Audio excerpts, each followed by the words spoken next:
నమస్తే. రాష్ట్ర వ్యాప్తంగా అన్ని రాజకీయ పార్టీలంతా జూబ్లీ హిల్స్ వైపే చూస్తూ ఉన్నాయి. ముఖ్యంగా అకాల మరణం చెందినటువంటి గోపీనాథ్ గారు ఎవరైతే ఉన్నారో, గోపీనాథ్ గారి యొక్క ప్లేస్ని ఎవరు భర్తీ చేయబోతా ఉన్నారు, గోపీనాథ్ గారి యొక్క రాజకీయ వారసులు ఎవరు? సో దీనిపైన ఒక చర్చ నడుస్తూ ఉన్నది. అధికారంలో ఉన్నది కాంగ్రెస్ పార్టీ, ఇక్కడ ఉన్నటువంటి సిట్టింగ్ స్థానమేమో బీఆర్ఎస్ పార్టీ. మరి ఇప్పుడు కాంగ్రెస్ పార్టీకి పెద్ద సవాలే అభ్యర్థిని ఎంపిక విషయంలో. ఇప్పుడు బీఆర్ఎస్ పార్టీకి సైతం కూడా అభ్యర్థి ఎంపిక కొంత సవాలుగానే మారింది. ఎందుకంటే ఒక పక్కన గోపీనాథ్ గారు భార్య సునీత గారు నాకే టికెట్ అంటూ ఆమె ప్రచారంలో దూసుకెళ్తా ఉన్నది.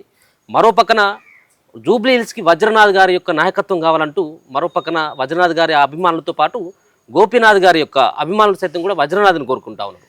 కానీ ఇప్పుడు ఇదంతా కూడా అభ్యర్థి ఎంపిక అంతా ఇప్పుడు అధిష్టానానికి, బీఆర్ఎస్ పార్టీ అధిష్టానానికి తలనొప్పిగా మారింది. చిట్ట చివరికి మీరే తేల్చుకున్నట్టు కరాఖండిగా చెప్పినటువంటి పరిస్థితి కనబడతా ఉన్నది. అసలు ఏం జరుగుతూ ఉన్నది, గోపీనాథ్ గారి యొక్క కుటుంబంలో ఏం జరగబోతా ఉన్నది, సో అసలు ఎవరు టికెట్ ఎక్స్పెక్ట్ చేస్తూ ఉన్నారు, ఎవరికి ఇచ్చేటువంటి అవకాశం ఉంటుంది? సో మనతో పాటు గోపీనాథ్ గారు సోదరుడైనటువంటి వజ్రనాథ్ గారు మాట్లాడేటువంటి ప్రయత్నం చేద్దాం. సార్ నమస్తే. ముందుగా మీకు సార్ ఏంటి సార్, మీరు మీ తమ్ముడు గారు అయినటువంటి గోపీనాథ్ గారి యొక్క వారసుడిగా చూడొచ్చు, రాజకీయ వారసుడిగా మిమ్మల్ని చూడొచ్చు ఇప్పుడు జూబ్లీ హిల్స్లో? గోపీనాథ్ గారి తర్వాత వారసుడు అంటే నేనే అనుకోవాలి. ఎందుకంటే నేను స్టార్టింగ్ నుంచి నేను గోపీనాథ్ గారి అంకల్ ఉన్నాను కాబట్టి ఓకే, మంచి చెడులు కాన్స్టిట్యున్సీలు అని నేను చూసాను. మావాడు ఏమున్నా లోపల అవన్ పనులు నాకు చెప్పి ఓకే చేపిస్తాం అన్నీ చేసేవాడు కాబట్టి అన్ని ఎవ్రీథింగ్ ఏదైనా సరే మంచి చెడు అన్నీ చేసాడు. ఓకే, అంటే రాజకీయాల పైన మీకు పట్టు ఉందా సార్? అంటే మీరు ఏమో అటు రియల్ ఎస్టేట్ సంబంధించిన వ్యవహారాల్లో బిజీగా ఉన్నారు, ఇప్పుడేమో జూబ్లీ హిల్స్ కాన్స్టిట్యున్సీ సంబంధించిన ఎన్నిక అన్ని రాజకీయాలకు సంబంధించిన అంశంలోకి మీరు రాబోతా ఉన్నారు కాబట్టి, సో మీకు టికెట్ ఇస్తే రాజకీయాలపైన మీకు అవగాహన లేదు అన్నటువంటి అభిప్రాయపడుతున్నటువంటి వాళ్ళకి ఏం సమాధానం చెప్తారు సార్? లేదు, రాజకీయాలు నాకు 83 నుంచి ఉంది. 83 నుంచి చిన్న పిల్లవాడు నాకు అప్పటి నుంచి రాజకీయంగా మేము పార్టీ టీడీపీలో ఉన్నాం కాబట్టి మాకు ఎక్స్పీరియన్స్ బాగానే. బ్రదర్ అంకల్ నేను కంప్లీట్ తిరిగేవాళ్ళం ఉండేవాళ్ళం, ఏది చేసినా ఆ రోజుల్లో ఇప్పుడైతే బ్యానర్లు అవి వచ్చినాయి, ఆ రోజులు వాల్ రైటింగ్ కాడి నుంచి మేము చేసిన రోజులు ఉన్నాయి. ఓకే, వాల్ రైటింగ్లో రాత్రి పగలు నిద్ర లేకుండా చేసినాయి దగ్గరుండి. ఓకే, కాన్స్టిట్యున్సీలో ఏమవుతుంది, రేపొద్దున ఏమో కావాలి, పలానా కాన్స్టిట్యున్సీ ఎంతమంది కావాలి ఏంటి అన్నీ అటువంటివి అన్నీ ఆ రోజుల నుంచి చేసినాం. ఇవాళ కొత్త ఏం కాదు మాకు, ఇవాళ ఇంకా ఈజీ ఇవాళ. ఆ రోజు అంటే మేము వెళ్ళి కూర్చుని దగ్గరుండి రాయించాలి, ఇప్పుడు అవసరం లేదు, కంప్యూటర్ సిస్టమ్ ఏది ఉందో తెల్లరిగా అయిపోతుంది. ఆ రోజు అవ్వాలంటే ఒక గోడ అవ్వాలంటే ఒక నైట్ పట్టేది, అట్లా మేము చేసిన రోజులు ఉన్నాయి. ఇవాళ ఏముంది, నథింగ్, ఈజీ. మేము బ్రదర్ గారు అప్పటి నుంచి ఉన్నాం కాబట్టి అప్పుడు పద్ధతులు ఇప్పుడు పద్ధతులు వేరు, అప్పుడు స్లో ఇప్పుడు ఫాస్ట్. ఓకే, మీరు ఉంటున్నారు సార్, సూటిగా సమాధానం చెప్పండి. మీరు జూబ్లీ హిల్స్ ఉప ఎన్నిక బరిలో వజ్రనాథ్ గారు ఉంటా ఉన్నారంటే దానికి సమాధానం? 100% ఉంటున్నా, 100% ఉంటుందని నేను ఉంచుంటున్నాం, డౌటే లేదు దాంట్లో. అధిష్టానం తరఫున ఓకే, బీఆర్ఎస్ పార్టీ తరఫున నేనే ఉన్నా. ఒకవేళ బీఆర్ఎస్ పార్టీ ఒకవేళ టికెట్ వజ్రనాథ్ గారికి కనుక నిరాకరించినట్టయితుంటే, సో ఇంకా వేరే పార్టీ వైపు నుంచి ఏమైనా మీకు హామీ వచ్చినట్టయితే అటువైపు వెళ్ళేటువంటి అవకాశం ఏమైనా ఉంటుంది సార్? లేదా బీఆర్ఎస్ పార్టీ కరాఖండిగా వజ్రనాథ్ గారికి ఇస్తామని చెప్పేసి హామీ ఇచ్చిందా? లేదు, మేము అట్లా వేరే పార్టీ చూసేవాళ్ళం కాదు, చూడం. Okay, first thing. ఇంకోటి ఏంటంటే మేము ఫస్ట్ నుంచి దీంట్లో ఉన్నాం, టీడీపీ నుంచి బీఆర్ఎస్కి వచ్చాం. బీఆర్ఎస్ అంటే టీడీపీ కింద లెక్క మాకు అట్లా ఉంది. ఎందుకంటే ఫస్ట్ అందరు దీంట్లో వాళ్ళే ఉన్నారు, వేరే పార్టీ వెళ్తాం అనేది నథింగ్. ఈ పార్టీ అంటే ఇప్పుడు అధిష్టానం ఏం చెప్తే అదే, అధిష్టానం న్యాయంగా నిర్ణయం తీసుకుంటారు కాబట్టి మాకు కాన్ఫిడెన్స్ ఉంది. ఒక అధిష్టానం నిర్ణయించి సరే మాగంటి గోపీనాథ్ గారి యొక్క భార్య అయినటువంటి సునీత గారికి ఇచ్చినట్టయితే మీ మద్దతు ఉంటుందా? ఉంటుంది, అంటే అధిష్టానం చెప్పాలి కదా, చెప్తే తప్పకుండా. అంటే చెప్పదన్నటువంటి నమ్మకం ఉందా? ఉంది కాబట్టి చెప్తున్నాను నేను, కంపల్సరీ మనకే అనుకుంటున్నాం, అది కాదు, దానికి డౌట్ లేదు. కానీ అధిష్టానం కాదు మీరు ఇట్లా చేయండి అంటే తప్పకుండా చేస్తాం. ఓకే, అధిష్టానం ఏం చెప్తే అది దానికి కట్టుబడి ఉంటా. ఇప్పటికే నియోజకవర్గంలో సునీత గారి యొక్క పర్యటన కొనసాగుతూ ఉన్నది. ముఖ్యంగా ఆ సంబంధించిన దశదిన కర్మలు కాకముందుకే సునీత గారు ఎన్నికల ప్రచారంలోకి వెళ్తూ ఉంది. సో ఆమెకు చనిపోయినటువంటి బాధ కంటే ఎక్కువగా రాజకీయాలు చేయాలన్నటువంటి ఆలోచన ఎక్కువ ఉందన్నటువంటి ప్రచారం కూడా జూబ్లీ హిల్స్లో పెద్ద ఎత్తున జరిగింది సార్. ఎందుకు అంత ఆమెకు ఇంట్రెస్ట్? ఆమె దశదిన కర్మలు కాకముందుకే పోవాల్సిన అవసరం ఏముంది సార్? అసలు ఆమె తెలియదు ఆమెకి. అసలు యాక్చువల్గా ఏంటంటే మన హిందూ సాంప్రదాయం ప్రకారం, అవును, మా కమ్మ సాంప్రదాయం ప్రకారం 11 months మేము బయటకు ఎక్కడ పూజలు గీజలు చేయకూడదు. 11 months, 3 months అయితే ఇంట్లోంచే రాకూడదు. అవును, 3 months అయితే ఇంట్లోంచి రాకూడదు. ఇంట్లోంచి వచ్చి తర్వాత మా ఎవరైతే ఉన్నారో వాళ్ళ పుట్టింటికి వెళ్ళి గుళ్ళోకి వెళ్ళి పుట్టింటికి వెళ్ళి నిద్ర చేసి వచ్చిన తర్వాత మంచి చెడు మాట్లాడుకోవచ్చు. ఓకే. అవన్నీ అయిన తర్వాత నెక్స్ట్ కార్యక్రమాలు ఉంటాయి. అవి ఏం లేవు. ఓకే. అవన్నీ తప్పు. ఆమెకి మరి ఎవరు డైరెక్షన్ ఇస్తున్నారో అని మనకు తెలియదు. తప్పది. ఆమెకు ఉందా సార్ మొదటి నుంచి కూడా నేను రాజకీయాల్లోకి రావాలి అన్నటువంటి ఆలోచన ఆమె? ఎందుకంటే మీరు మీ తమ్ముడి గారితో చాలా క్లోజ్గా ఉన్నారు అన్నటువంటి ప్రచారం కూడా ఉన్నది కాబట్టి, సో ఆమె అటువంటి నేను కూడా ఎమ్మెల్యే కావాలి, లేకపోతే నేను కూడా ఎమ్మెల్సీ కావాలి అన్నటువంటి అటువంటి ప్రెషర్ ఏమన్నా మీ సోదరు మీద తీసుకొచ్చేదా? లేదు, అటువంటి ఎప్పుడు అనుకోలేదు. మా బ్రదర్ ఉన్నప్పుడు కూడా ఎప్పుడు రాలేదు, ఈ ఇష్యూ రాలేదు. ఓకే. వస్తే వేరే విధంగా ఉండేది. రాలేదు, ఇంట్లో నుంచి కూడా రాలేదు ఆమె. ఎప్పుడు ఇంట్లో నుంచి రాలేదు. మా బ్రదర్ కూడా రానిచ్చేవాడు కాదు, ఎక్కడి వరకు అక్కడి వరకు అంతే. అంతే. మా పిల్లల్ని కూడా మావాడి పిల్లల్ని కూడా మా పిల్లల్ని బయటికి రానించలేదు. ఓకే. ఇప్పుడు ఈమె వచ్చిన తర్వాత పిల్లల్ని తిప్పుతాం ఇవన్నీ కొంచెం బాగా అందరూ నన్ను అడుగుతారు, అవును మీ పిల్లల్ని తిప్పుతున్నారని. నేను ఊరినే సరదాగా వచ్చారని ఏం చెప్తాం, ఇంకేం చెప్పలేదు కదా.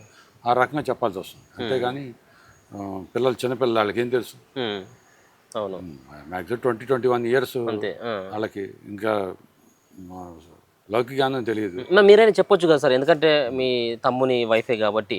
సో అది పద్ధతి కాదు కదా. మనం సరే ఎవరికి వస్తుంది అనేది రెండో అంశం, కానీ సో ఇప్పుడే బయటకు వెళ్ళాల్సినటువంటి అవసరం ఏమున్నది, ఎందుకు అంత ముందుగా దూసుకుపోవాల్సినటువంటి అవసరం ఏముంది అన్నటువంటి ఆ అంశాన్ని మీరు ఎప్పుడు లేవనెత్తలేదా మా దగ్గర? లేదు, ఇంకా లేవనెత్తలేదు, అంతవరకు రాలా. ఓకే. ఇప్పుడు తిరుగుతున్నారని తెలిసి నాకు అందరు నన్ను అడుగుతున్నారు కాబట్టి నేను ఫ్రెష్గా అప్పుడు అడగాలి, అలా చెప్పదలుచుకున్నాం. ఓకే. తిరగకూడదు, చిన్నపిల్లలు చదువుకోవాలి వాళ్ళు. ఓకే. చదువుకుని ఏమన్నా ఉద్యోగం రావాలని ఆయన కష్టపడి చదివించాడు మావాడు. సింగపూర్లో, ప్యారిస్లో చదివించాడు. పెద్ద పాపని ప్యారిస్లో చదివించాడు. చిన్న పిల్లోడిని, రెండో పిల్లోడిని ఇక్కడ సింగపూర్లో చదివించాడు. ఇవన్నీ వదిలిపెట్టి ఇప్పుడు రాజకీయాలు వెనకాల ఈవి తిప్పుతుంది. తప్పది. ఓకే, చాలా తప్పది. తప్పదనుకుంటే తిప్పాలి, కానీ వచ్చిన తర్వాత సీటు రాకముందు పిల్లల్ని తిప్పి భర్త పోయి 2 నెలలు అయింది. 3వ నెల కాలేదు. పుట్టింటికి వెళ్ళలేదు, నిద్ర చేయలేదు, ఎన్ని ఉన్నాయి. పూజలు గీజలు చేసి అన్ని ఎందుకయింది, అరస్యం కదా కాబట్టి ఇటువంటి అయింది. లేకపోతే మావాడు ఆరోగ్యం పర్ఫెక్ట్ కదా, అసలు ఏం జ్వరం కూడా వచ్చేది కదా, అంత బాగుండేది. ఏ రోజు అయితే మావాడికి ఇట్లా తెలిసిందో ఆ రోజు నేను ఇమీడియట్లీ వెళ్ళింది. ఎందుకు అంటే మీకు కూడా సమాచారం లేదు, వాళ్ళు కూడా కుటుంబ సభ్యులు అంటే ముఖ్యంగా వాళ్ళ భార్య గారు కూడా మీకు ఇన్ఫర్మేషన్ ఇవ్వలేదు. ఎందుకు సార్ మీ ఇద్దరి మధ్యలో ఉన్నటువంటి ఎందుకు అంత డిస్టెన్స్, ఎందుకు మీ ఇద్దరి మధ్యలో అన్నదమ్ముల మధ్యలో ఉన్నటువంటి సన్నిహిత్యాన్ని ఆమె జీర్ణించుకోలేదా? ఇదేంటంటే జబ్బుని గుట్టుగా ఉంచుదామని చూశారు. ఓకే, అది తప్పది. జబ్బే. జబ్బు వస్తే అందరు నలుగురు చెప్తే ఎవరు ఏ ట్రీట్మెంట్ చెప్తారు? ఇప్పుడు జబ్బు ఎట్లా ఉంటుంది, ఇప్పుడు నాకు ఒంట్లో బాగాలేదు, జ్వరం వచ్చింది, జ్వరం వస్తే పర్లేదు, పొట్టలో తేడా వచ్చింది, ఏ డాక్టర్ దగ్గరికి వెళ్తాం? వెళ్తే నలుగురు ఈ డాక్టర్ కాదు ఇంకోటి అని చెప్పి మంచి వాళ్ళు ఎవరున్నారు వస్తారు. అట్లాగే జబ్బు అని తెలిస్తే మా మదర్ ఉంది, మా మదర్ మంచి ఎక్స్పీరియన్స్. మా మదర్ ఆ రోజుల్లో 1950లో తహసీల్దార్ చేసింది. మా మదర్ 1950లో నేను పుట్టక ముందు. ఓకే, నేను పుట్టిన తర్వాత జాబ్ రిజైన్ చేసింది. మరి ఆమెకి అంత ఎక్స్పీరియన్స్ ఉంటుంది, చేస్తుంది ఆమె. ఎందుకు సార్ మరి ఎందుకు దయాల్సి వచ్చింది సార్ ఆమె? అది మనకు తెలియదు. దయాల్సి వచ్చిందంటే పబ్లిక్ ఏమన్నా అనుకుంటారు కదా అని చెప్పి ఏమన్నా తక్కువ అని అనుకున్నారని తెలియదు, కానీ అది దాస్తాం తప్పు. కమ్సే కమ్ బయట దాచుకోండి, ఇంట్లో వాళ్ళకి చెప్పాలి కదా. అవును, ఇంట్లో వాళ్ళకి చెప్పాలి కదా. ఇంట్లో వాళ్ళకి చెప్తే పలానా జబ్బు వచ్చింది, ఇట్లా అయిందంటే ఏం చేయాలని నలుగురు కూర్చొని మాట్లాడుకుని ఒక ట్రీట్మెంట్ చేస్తాం. అవును, ఆమె అంటే చెప్పలేదు సార్, కానీ మీతోటి అనుక్షణం కూడా మీతో సన్నిహితంగా ఉన్నటువంటి మీ సోదరుడు అయినా కానీ ఒక్కసారి అయినా కానీ మీతో చెప్పాలి కదా.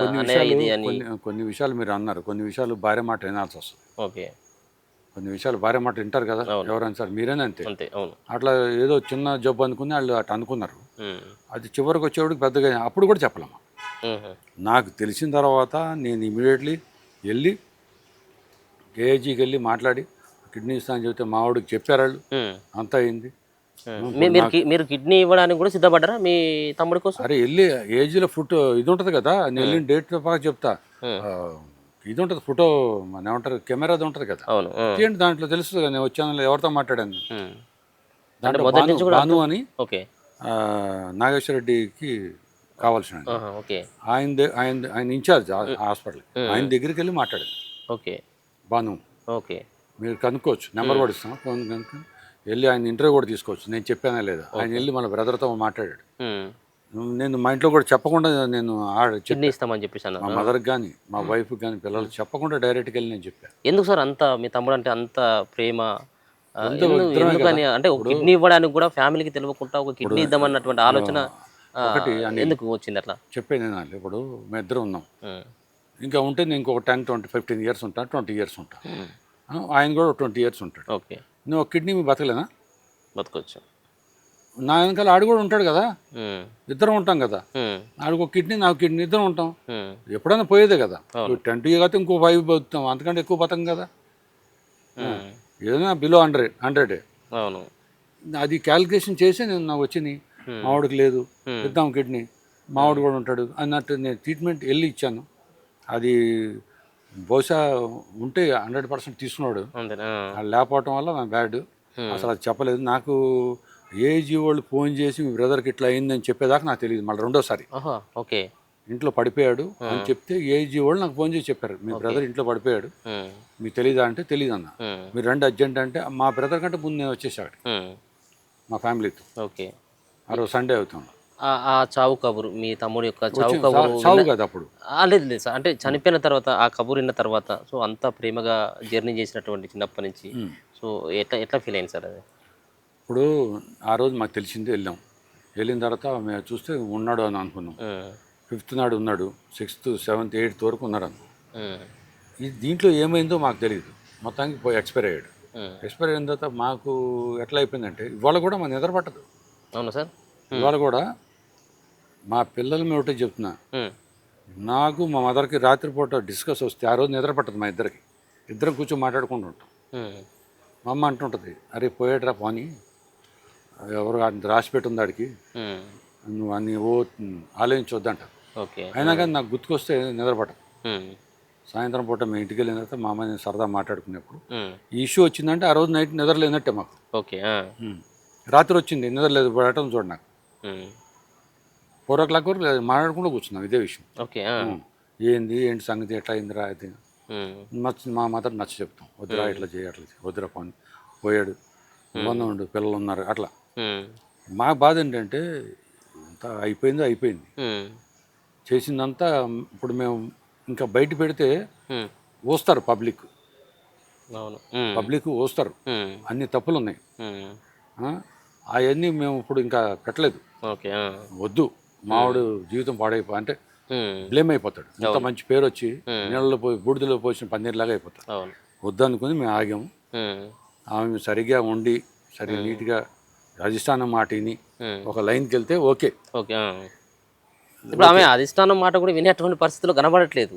ఒకవేళ ఒకనొక టైంలో ఒక ప్రచారం అయింది సార్, అవసరమైతే ఉంటే బీఆర్ఎస్ పార్టీ నుంచి టికెట్ వాళ్ళ అన్నగారికి ఇచ్చినట్టయితే ఉంటే, నాకు అవకాశం ఇచ్చినట్టయితే ఉంటే నేను బీజేపీ పార్టీ వైపు పైన వెళ్తే కాంగ్రెస్ పార్టీ వైపు కూడా వెళ్ళేందుకు సిద్ధంగా అన్నటువంటిది ఆమె వాళ్ళ సన్నిహితుల దగ్గర చెప్పినట్టుగా కొన్ని వార్తలు వచ్చినాయి సార్. చూడు, ఒకటి మీరు అందరిని ఒప్పుకుంటా అన్నారు అనుకోండి, నీకు ఈ పార్టీలోనే గతి లేదు అంటే, గతి లేదంటే నీకు స్టెమినా లేదు, ఇంకో పార్టీలో ఏం చేస్తావు? నీకు ఇంత పార్టీలో మీ ఆయన చేసింది, గోపి చేసింది మంచి కార్యక్రమాలకి నీ గ్రిప్ ఎట్లా ఉండాలి?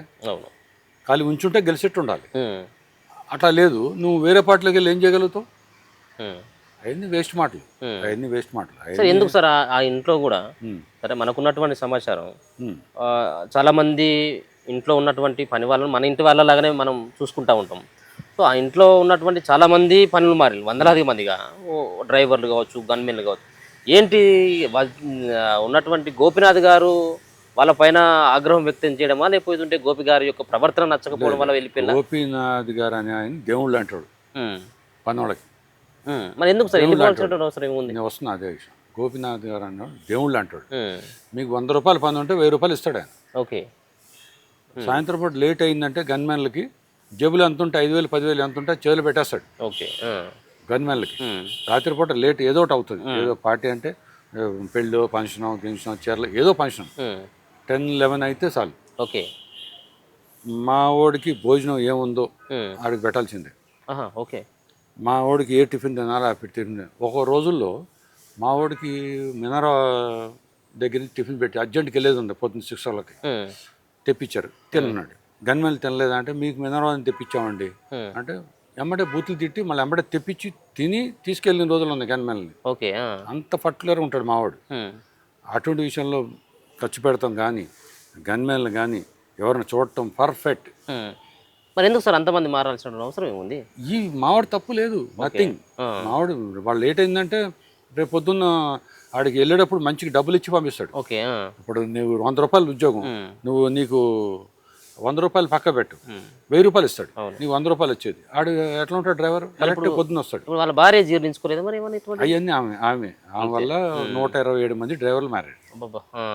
127 మంది, 70 మంది పని వాళ్ళు మారారు ఇంట్లో కేవలం. అంటే ఆమె మరి ఏం మనకి తెలిసింది మారింది, అది మంచి చెడు అన్నీ తెలుసు. మీకు కూడా పబ్లిక్, మీకు మాకంటే మీకు న్యూస్ ఎక్కువ వస్తుంది.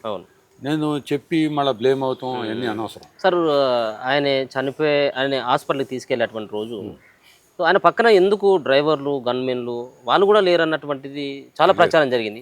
ఎందుకు ఒక ఎమ్మెల్యే బట్టి ఎప్పుడు చూసినప్పుడు కూడా 4 బాడీ గార్డులు ఉండాల్సినటువంటి. ఆ రోజు బాలాజీ ఇంట్లో ఉన్నాడు, హాస్పిటల్ ఫోన్ చేస్తే హాస్పిటల్ రమ్మన్నారు. రమ్మంటే మనోడు వచ్చే లోపల కొంచెం లేట్ అయింది. గన్మెన్ని ఆమె తీసుకుని సైట్కి వెళ్ళింది. సైట్లో వర్క్ చేస్తున్నారు, సైట్లో గన్మెన్లు ప్లస్ డ్రైవర్ అక్కడ ఉన్నాడు. అది జరిగింది. గన్మెన్లు ఇక్కడ ఉన్నట్టుంటే ఫాస్ట్గా కొంచెం ఫాస్ట్గా ఇది అయ్యేదని నా అభిప్రాయం. సార్ ఫ్యామిలీ విషయం కాసేపు అట్టు పెడితే రాజకీయాల గురించి మాట్లాడుకున్నట్టయితే సో ఒక పక్కన కేటీఆర్ నియోజకవర్గాన్ని చుట్టేస్తూ ఉన్నాడు. సో దీన్ని ఎట్టి పరిస్థితుల్లో సిట్టింగ్ స్థానం మన ఖాతాలోనే వేసుకోవాలన్నటువంటి ప్రయత్నం బీఆర్ఎస్ పార్టీ చేస్తూ ఉన్నది. మరో పక్కన మీ మరదల గారు అయినటువంటి సునీత గారితో మాట్లాడడం కావచ్చు, మీతో మాట్లాడడం కావచ్చు, మీకు సంబంధించిన సన్నిహితులతో మీతో కబురు పెట్టడం కావచ్చు.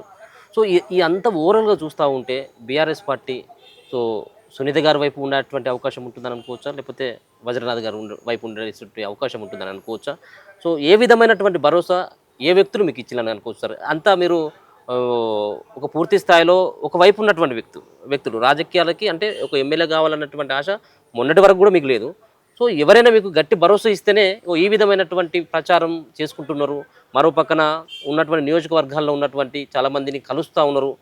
సో ఎవరు ఇచ్చారు సార్ మీకు ఆ భరోసా? మీరు ఖచ్చితంగా మీకు టికెట్ వస్తుంది అన్నటువంటి భరోసా ఎవరి దగ్గర నుంచి వచ్చింది సార్? మీరు అందరూ నేను ఒప్పుకుంటా. ఇప్పుడు మనకి ఏంటంటే టికెట్ వాళ్ళకి ఇస్తారా మనకి ఇస్తారా అనే అధిష్టానం గట్టిగా ఉంది. వాళ్ళని మనం ప్రశ్నించాల్సిన అవసరం కూడా లేదు. వాళ్ళు ఏంటంటే మైండ్లో ఉంటుంది వాళ్ళకి ఎవరికి ఇవ్వాలనేది. మనం వెళ్ళి ప్రత్యేకంగా చెప్పాల్సిన అవసరం లేదు. ఇప్పుడు మనకి ఏంటంటే దీంట్లో కావాల్సింది మీరు అందరూ ఏంటంటే మీరు ఎవరు ఇచ్చారని. నేను మావాడు చచ్చిపోయిన తర్వాత, గోపీనాథ్ ఎక్స్పైర్ అయిన తర్వాత కార్యకర్తలు అయోమయంలో ఉన్నారు. ఆల్మోస్ట్ వాళ్ళు నేను రాకపోతే కాంగ్రెస్లోకి వెళ్ళిపోయారు. చాలా కాంగ్రెస్ వెళ్ళిపోతే తయారైపోయారు. వాళ్ళ హెరాస్మెంట్లు కానీ వాళ్ళ గొడవలు కానీ తట్టుకోలేదు. నేను వచ్చి ఇంటింటికి తిరిగి అందరు ధైర్యం చెప్పి కూర్చోబెట్టా. మొత్తం ఇంటికి వాళ్ళు ఎవరింటికి వెళ్ళినా అన్న మీరు కనుక ఒక్కరోజు ఆలస్యం అయితే వెళ్ళిపోదామని ప్రిపేర్ అయ్యాము. ఆ టైప్ ఆఫ్ ఇది వాళ్ళందరినీ మళ్ళీ ఒక లైన్ తీసుకొచ్చిన ఈమె ఇప్పుడు తిరుగుతుంది అంటే ఎవరో ఒకరు ఆమె తరఫున తిరగాలి కాబట్టి తిరుగుతుందేమో. అది ఇస్తాను ఎవరికి చెప్తే వాళ్ళకి చేద్దాం మేము ప్రిపేర్ అయి ఉన్నాం. లేదా ఆమెకి ఇస్తాను అంటే చేయమో ఇవ్వమందండి. మీరు కూడా తిరుగుతున్నారు కదా, మీరు కూడా ప్రచారాన్ని వరంగానే చేస్తూ ఉన్నారు. మీరు మీకు సంబంధించిన అభిమాన సంఘాలు ఏర్పడ్డాయి, మీకు సంబంధించిన వజ్రనాథ్ గారి సంబంధించినటువంటి తరపున ప్రచారం చేస్తున్నాం అని చెప్పేసి కూడా కొంతమంది నియోజకవర్గాలు తీసేసిన వాళ్ళు కూడా తిరుగుతున్నారు. మేము చేస్తున్నాం. ఇంకా చాలా కార్యక్రమాలు ఉన్నాయి.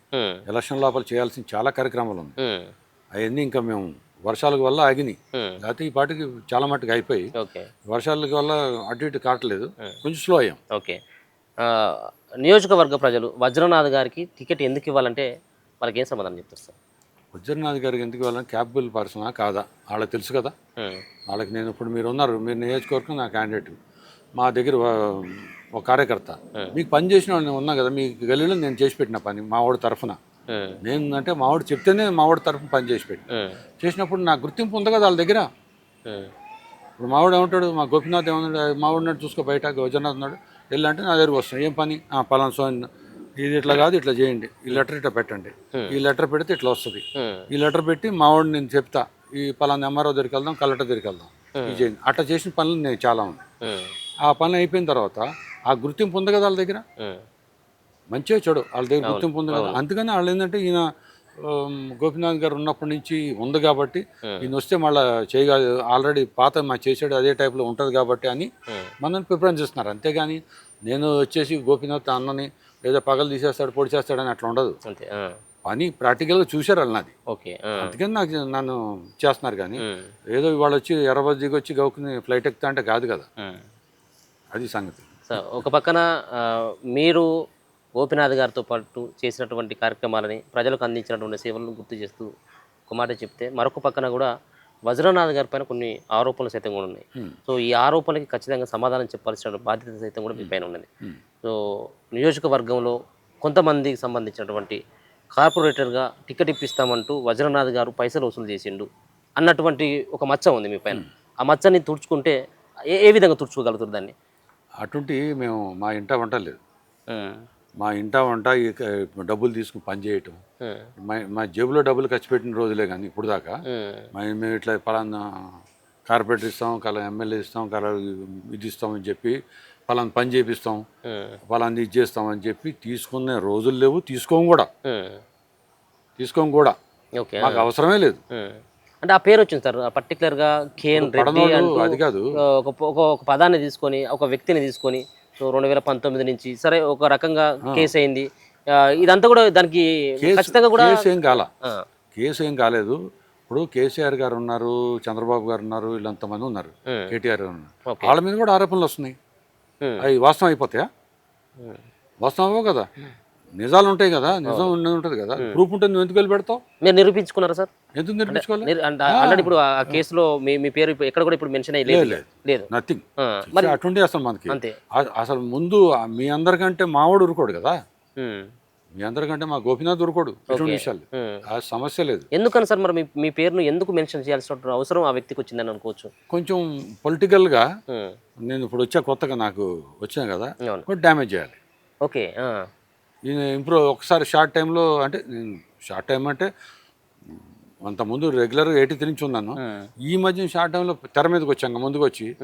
ఇప్పుడు నేను వచ్చిన తర్వాత నా ఎక్స్పీరియన్స్ ప్రకారం నేను కొంచెం ముందుకు వచ్చాను. ఓకే.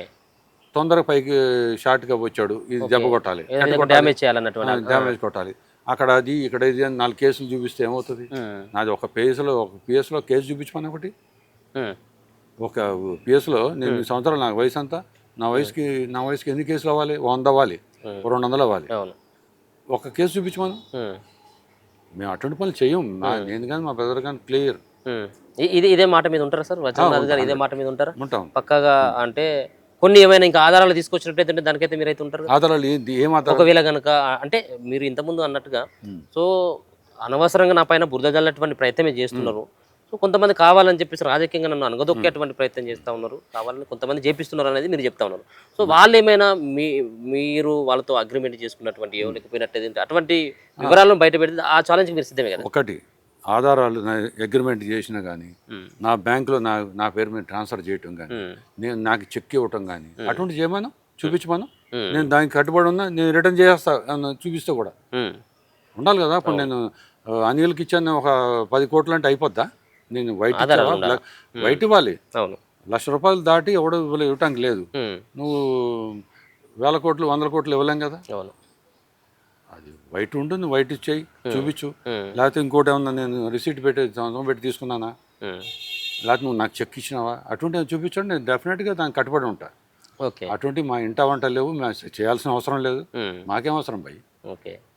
సో లక్షలు మేము ఖర్చు పెట్టాడు వాళ్ళం, మేము ఒకరి దగ్గర తీసుకోవాల్సిన అవసరం ఏంది? మేము చేసే బిజినెస్ లీగాలిటీ ఉంటే తీసుకుని, ఏదన్నా కానీ లీగాలిటీ ఉంటే తీసుకుని మేము డబ్బులు ఇచ్చి కొనుక్కొని, దాన్ని ఇల్లీగల్ ఉన్నా కానీ మేము లీగాలిటీ చేసుకుంటాం. ఓకే. అంటే ఇల్లీగల్ పని చేయం. ఓకే. లీగాలిటీ ఉండాలి, ఏమైనా సరే లీగాలిటీ ఉండాలి. ఒక ల్యాండ్ మీ పేరు ఉందంటే మేము కొనుక్కుంటాం, అదేమన్నా ఉంటే మేము చూసుకుని దాన్ని క్లియర్ఫై చేసుకుంటాం. అటువంటి ఇప్పుడు కాదు, ఇదివరకు చేసినాం, ఇప్పుడు అన్నీ మానేసినాం. సార్లు సంపాదించుకున్నాం, సార్లు ఇంకేందుకు. ఓకే. బీఆర్ఎస్ పార్టీ మీ సోదరుడు పోటీ చేసేటప్పుడు జూబ్లీ హిల్స్లో చాలా బలంగా ఉంది. సో మరో పక్కన మీ తమ్ముడు చేసినటువంటి అభివృద్ధి కార్యక్రమాలే మీ తమ్ముడి గెలుపుకి పునాది అయిపోయినాయి. ఇప్పుడు సర్కార్ వేరు, ఆల్రెడీ ఉంది కాంగ్రెస్ పార్టీ గవర్నమెంటు. సో గవర్నమెంట్కు సంబంధించినటువంటి వ్యక్తి, ముఖ్యంగా కాంగ్రెస్ పార్టీ నుంచి పోటీ చేసేటువంటి వ్యక్తికి కొంత ఎట్టయినా కానీ ఎడ్జ్ ఉంటుంది గెలిచేటువంటి అవకాశాలు. సో బీఆర్ఎస్ పార్టీకి సంబంధించి మీకు కొంత సెంటిమెంటు కలిసి వస్తుంది అన్నటువంటి భావనతోంటే వజ్రనాథ్ గారు బయటికి వచ్చి పోటీ చేద్దామన్నటువంటి ఆలోచన చేస్తూ ఉన్నారా? నిజంగా బీఆర్ఎస్ పార్టీ జూబ్లీహిల్స్ కాన్స్టిట్యున్సీలో బలంగా ఉంది అని అనుకోవచ్చా? మా వాడు చేసిన అభివృద్ధి కార్యక్రమాలు జూబ్లీహిల్స్ కాన్స్టిట్యున్సీలో బలంగా ఉంది జూబ్లీహిల్స్. ఈ కాంగ్రెస్ పార్టీ కాదు, బీజేపీ కాదు, ఇంకో పార్టీ ఏదైనా సరే ఎంత అధికారంలో ఉన్నా, ఈవెన్ సెంట్రల్ గవర్నమెంట్ వచ్చి అధికారంలో ఉన్నా బీఆర్ఎస్ కొట్టడం కష్టం. ఇక్కడ టోటల్ అంత గట్టి మావాడు అంత అభివృద్ధి చేసిండు. పబ్లిక్లో ఉంటుండే 18-19 అవర్స్ ఎవరు ఉంటారు ఇవాళ రేపు. సో గోపినాథ్ గారి వెనకాల ఎమ్మెల్యే అయితే ఒక స్టైల్ ఉంటుంది, రెండోసారి ఎమ్మెల్యే అయితే ఇంకో స్టైల్ ఉంటుంది, మూడోసారి ఎమ్మెల్యే అయితే ఇంకో స్టైల్ ఉంటుంది.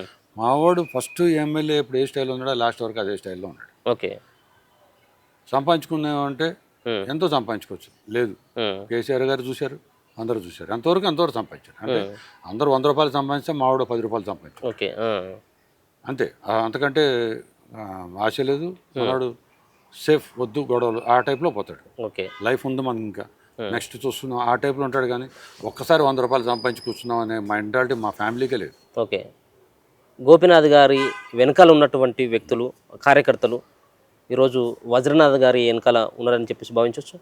100% ఉన్నారు. ఇప్పుడు అందరు గోపినాథ్ వెనకాల ఎంతమంది ఉన్నారు కార్యకర్తలు, అందరు నా వెనకాల. ఓకే, సో ఒక పక్కన ఒక్క నెగిటివ్ ఉంది సార్. అంటే నేను నియోజకవర్గంలో తిరిగినప్పుడు గోపినాథ్ గారు ఎవరినైనా కానీ బూతులు తిట్టేవాడు, బూతులు తిట్టి ఎల్లగొట్టేవాడు అన్నటువంటి ఆ ప్రచారం బాగా ఉంది సార్. నిజమేనా అది? చెప్తా, అప్పుడు చెప్పండి అయిందా. ఇప్పుడు గోపినాథ్ గారు బూతులు ఎందుకు తిడతారు? ఇప్పుడు ఫాల్స్ ఎలిగేషన్ నా దగ్గర ఒకటి పట్టుకొచ్చారు కాబట్టి ఇట్లా అంటున్నారని. అటువంటి ఎవరన్నా కార్యకర్త చేసినట్టు ఉంటే ఆయన ఊరుకునే సమస్య లేదు. ఓకే, ఎంతమంది ఉన్నా సరే అమ్మ బూతులే. ఓకే, నువ్వు ఈవెన్ కేసీఆర్ ఆ పక్కరు అక్కడ ఉన్నా కానీ, కేటీఆర్ ఇక్కడ ఉన్నా కానీ ఇక్కడ తిడతాడు ఆయన. ఓకే, అటువంటి ఖండిస్తాడు మావాడు. ఇప్పుడు ఇవన్నీ ఫ్రాడే కదా, ఫ్రాడ్. ఇప్పుడు మావాడు పేరు చెప్పి అది చేస్తా అని తీసుకున్నాయి. ఇప్పుడు ఎవడో అన్నాడు ఇట్లా కార్పొరేట్ సీట్ ఇస్తాం, మాకేం అవసరమే కార్పొరేట్ సీటు, డబ్బులు తీసుకుని ఇవ్వాల్సిన అవసరం ఏంటి అది అన్నారు. అటువంటి ఊరుకుని మావాడు ఊరుకోడు. నా ముందు మీ అందరికంటే మావాడే ఊరుకోడు. అసలు ముందు బూతులే అమ్మ బూతులు వస్తాయి. ఓకే, ఎంతమంది ఉన్నా కానీ అంత పర్ఫెక్ట్గా ఉంటాడు మావాడు. అందుకే మావాడు రాజకీయంలో నీట్గా ఉన్నాడు ఇప్పుడు దాకా. ఓకే, ఎప్పుడు సార్ మీ కుటుంబంలో ఈ సమస్యలన్నీ కూడా ఎప్పుడు సర్దుబాటు అయితే? కేవలం ఇంకా 3 నెలల గ్యాప్ మాత్రమే ఉంది ఎన్నికలకి. సో ఎప్పుడు ఇవన్నీ చక్కబెట్టుకొని మళ్ళీ ప్రచారంలోకి వెళ్ళేటువంటి అవకాశం కనబడతా ఉన్నది? అధిష్టానం చెప్పిన మర్నాడే అన్నీ సెటిల్ అవుతాయి. అభ్యర్థిని ఖరారు చేసినప్పుడు అది సెటిల్ అవుతాయి. ఈ లోపలే మాట్లాడితే ఏమంటారు చూద్దాం అని ఆగినాం మేము కూడా. ఓకే, మంచి చెడు చూస్తున్నాం. మనం ఏంటంటే గొడవ పడాల్సిన అవసరం లేదు. ఇది నీటికి పోతున్నాం, అట్లాగే ఉండాలి కదా. ఇప్పుడు పాలిటిక్స్ వాళ్ళు అధిష్టానం ఏముందో అది ఆమె అధిష్టానం ప్రకారం పోతున్నాం కాబట్టి అధిష్టానం ఒకసారి డిసైడ్ అయిన తర్వాత అన్నీ సర్దుకుంటాయి. ఓకే, అధిష్టానానికి వజ్రనాథ్ గారు ఏం చెప్పదలుచుకున్నట్టు, ఏం సమాధానం చెప్తారు వాళ్ళకి? మీరు ఇచ్చేటువంటి విజ్ఞప్తి కూడా, మీరు ఇచ్చేటువంటి మెసేజ్ కానీ ఏం లేదు. అప్పుడు మన వార్డు ఉంది, వార్డ్ ప్రెసిడెంట్, అదే డివిజన్ ప్రెసిడెంట్ ఉంటారు. వాళ్ళని డైరెక్ట్గా 10 మంది ముందు అడిగితే ఏంది బాబు అనిల్ బాగున్నావు అంటే నువ్వు బాగున్నావు అంటావు. నీ పట్ల నొప్పి చెప్పాలంటే వాళ్ళ పక్కనోడు అందరూ పక్కకెళ్తే సార్ నాకు పలానా జబ్బు ఉంది అని చెప్పగలుగుతాం. అట్లాగే ఒక్కొక్కరిని పిలిచి డివిజన్లో ఏంది ఎవరికి వేయాలి, ఏంటి, ఎట్లా బాగుంటుంది అని అడిగితే అప్పుడు కరెక్ట్ చెబుతాడు. మీటింగ్లో అందరూ ఏమంటారు, ఆయారంగా అంటే బాగుందా అంటారు, పర్ఫెక్ట్గా ఉంది సార్ అంటారు. ఆ బొక్క మనకు తెలుస్తుంది. వాళ్ళ దగ్గర ఛాయ్ పైసలు ఉండదు. వాళ్ళు పాపం వాళ్ళు కార్యకర్తలకి సంపాదించుకునే వాళ్ళు ఉంటారు. కొంతమంది తెగిదారు భోజనాలు ఉండవు, ఇంట్లో రెంట్ కట్టుకోవాలి ఉంటారు, కరెంట్ బిల్లు కట్టుకోవాలి ఉంటారు, ఇంతమంది ఉంటారు. ఒకటి సెల్ బిల్లు కట్టుకోవాలి ఉంటారు, వస్తాకి బస్ డబ్బులు ఉండవు కొంతమందికి. ఇంతమంది ఉంటారు ఆ కార్యకర్తలు. వాళ్ళని ఒక్కొక్కళ్ళని రూమ్లో రమ్మని ప్రెసిడెంట్ సెక్రటరీ ఉంటారు కదా, వాళ్ళని పిలిచి ఏంటి, ఎవరికి ఇవ్వాలి, ఏంటి, మన పార్టీ పొజిషన్ ఏంటి, ఖర్చు పెడితే అవుతుందా, ఖర్చు పెట్టకపోతే అవుతుందా, ఈ క్యాండిడేట్ ఉంటే ఈ క్యాండిడేట్ ఒక్కొక్కరిని అట్లా పెట్టుకుంటే అన్నీ బయటపడతాయి. 10 మందిలో ఏమంటారు, అనిల్ ఏమంటే అదే. ఇప్పుడు అనిల్ ఏమంటాడు, నీ కెమెరామెన్ ఏం చెప్తే అది చెప్తాడు. అట్లా ఒక్కొక్కరిని అడిగితే వాళ్ళకి కూడా బయటపడతాయి, మంచి చెడు కూడా తెలుస్తాయి. దాన్ని పెట్టి పోండి. వాళ్ళకి చెప్పే అంత పెద్దవాడిని కాదు. నా ఐడియా నేను అవును చెప్తాను. అవును నేను చెప్తాను. నియోజకవర్గ ప్రజలకి మీ నియోజకవర్గ ప్రజలకు కానీ ఉమ్. నిన్ను నమ్ముకున్నటువంటి వ్యక్తులకు కానీ మీరేం మెసేజ్ ఇస్తారు సార్ వాళ్ళకి ఇవ్వాలంటే ఈ నియోజకవర్గ ప్రజలకి? సో ఒక భరోసాతో అయితే ఉన్నారు. మాకు గోపీనాథ్ గారు లేనటువంటి లోటు వజ్రనాథ్ గారు తీరుస్తారన్నటువంటి అభిప్రాయం చాలా మందిలో ఉంది. సో వాళ్ళు గందరగోళమైనటువంటి పరిస్థితుల్లో ఉన్నారు. వాళ్ళకు మన ఛానల్ ద్వారా మీరు ఇచ్చేటువంటి మెసేజ్? లేదు, గోపీనాథ్ గారు కార్యకర్తలందరికీ నేను చెప్పేది ఏంటంటే, ఆయన ఎట్లా చేస్తాడో ఏం చేసిండో అదే చేద్దామని నేను వచ్చే రోజు నేను కెమెరాలో చూసి చెప్తున్నా కదా, నా దగ్గర ఎంతమంది వచ్చారో నాకు తెలుసు. నేను కాంగ్రెస్లోకి వెళ్ళిపోతామని ఎంతమంది వచ్చారో నాకు తెలుసు. నేను అట్లా కాదురా బాబు, నేనున్నా మావాడి తరఫున. నేను ధైర్యం ఇచ్చి ఆపి మళ్ళీ తర్వాత నా ఫంక్షన్స్ అన్నీ అయిన తర్వాత నేను ఫుల్ ఫ్లెడ్జ్గా తిరుగుతున్నాను. ఓకే, ఫుల్ ఫ్లెడ్జ్గా తిరుగుతుంది. నా ఫంక్షన్లు అన్నీ అయిపోయింది, మావాడి తిరుగుతున్నాను. ఇంకా చాలా పనులు ఉన్నాయి ఈ నియోజకవర్గంలో మేము చేయాల్సింది. ఓకే, అసలు డ్రైనేజ్ వ్యవస్థ చాలా దారుణంగా ఉంది. అసలు నెక్స్ట్ కార్యక్రమం అదే. ఆ కృష్ణానగర్ దగ్గర వీళ్ళు 65 లక్షల రూపాయలు ఇచ్చేదో నాలా అంటున్నాడు. మేము ఎస్టిమేట్ వేసింది మా గోపీనాథ్ ఉన్నప్పుడు 6 కోట్లు అవుతుంది. వీళ్ళు 65 లక్షలు ఇచ్చేమో మేము వేసేస్తున్నాం అయిపోద్ది అంటున్నారు. అది నథింగ్. అది 6 crores మేము ఎస్టిమేట్ వేసాం ఆ రోజుల్లో. ఆ అమౌంట్ వచ్చిందో చేద్దామని ఈసారి గవర్నమెంట్ వస్తే అదే పని ఉండే మాది. ఓకే, అదే ఉండే మాకు. అది ఆగింది, గవర్నమెంట్ రాలేదు. ఓకే, ఇప్పుడు అది 65 లక్షలతో టెంపరీ ఇవాళ 4 క్లీన్ చేసి పంపిస్తారు. ఈ వర్షాకాలం అయిపోతే ఎలక్షన్ అయిపోతుంది, తర్వాత నెక్స్ట్ మళ్ళీ మామూలే. 65 లక్షలు పోయినట్టే కదా. అది ఒకసారి 5-6 కోట్లు పెట్టినాం అనుకో, లైఫ్ లాంగ్ ఫ్యూచర్ ఉంటుంది కదా. ఆ పని ఉంది కాబట్టి మేము ఆపినాం అది. ఓకే, లేకపోతే ఎప్పుడో గోపీనాథ్ 65 లక్షలు అంటే ఎప్పుడో 14లోనే అయిపోయేది ఆ పని.